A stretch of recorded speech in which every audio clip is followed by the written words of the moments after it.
In today's tutorial, I'm going to show you how to enable email address collection on your Google form. So this should hopefully be a pretty straightforward process, guys. And without further ado, let's go ahead and jump straight into it.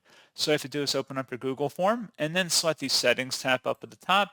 And then going down, there should be something that says underneath responses. Click the drop down.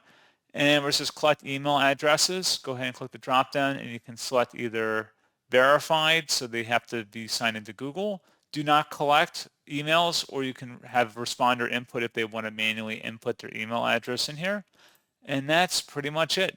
So again, verified, you actually would have to sign into Google to do the survey. Otherwise, responder input, they could just type in anything in there basically. And that's pretty much it. So as always, thank you guys for watching this brief tutorial. Do hope that was able to help you out, and I do look forward to catching you all in the next tutorial. Goodbye.